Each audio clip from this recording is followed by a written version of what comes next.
Every time you swipe a credit card, it feels like you are winning. You get points, you get miles, you get cash back. It feels like free money. But banks do not give away free money. They are highly optimized profit machines. If you are getting rewarded to use a credit card, someone, somewhere, is paying for it. And statistically, a large part of that cost comes from everyday consumers. This is the invisible system behind credit cards. And once you see it, you cannot unsee it. Let me show you how it actually works. To understand the system, you have to look behind the swipe. When you buy something for $100 using a credit card, the store does not receive the full $100. A small percentage is taken by the payment network and issuing bank. This is called the interchange fee. Depending on the card and region, it is often around 2% or more. Over time, many businesses adjust their pricing to account for these costs, not as a direct increase on each item, but as part of their overall pricing strategy, which means, in practice, everyone ends up sharing that cost. Now, here is where things get interesting. A customer using a premium credit card might earn rewards or cash back on that purchase. But someone paying with cash or debit usually gets none of those benefits. In effect, the system redistributes value toward those who are actively using reward-based credit. Some economists even describe this as a subtle transfer from lower access users to high reward card users. But that is only the surface.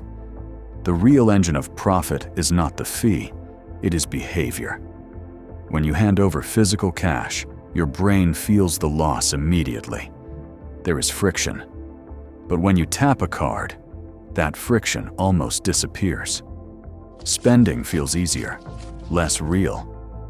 Some studies suggest that people can spend significantly more when using cards compared to cash, not because they plan to, but because it feels different in the moment.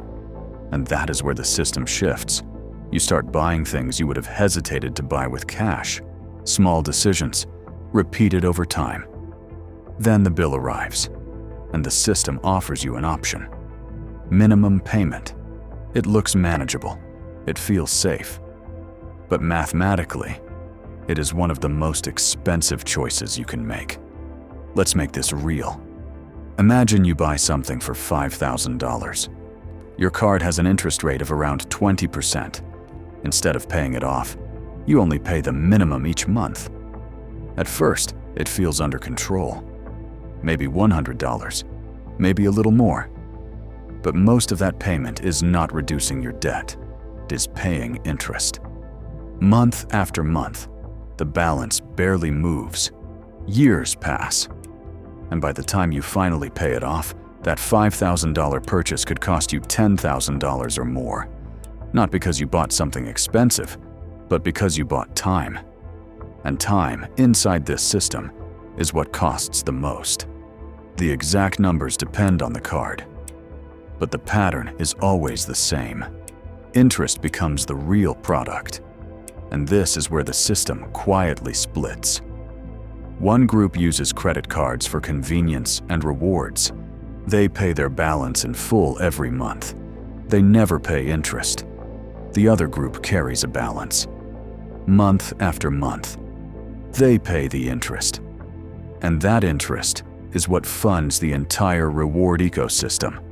Not directly, but structurally. It is a system that rewards discipline and penalizes frictionless spending. So what should you do? You do not have to cut up your card.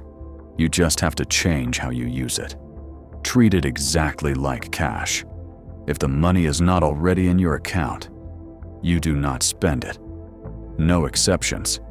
Because at the end of the day, you are either using the system or the system is using you.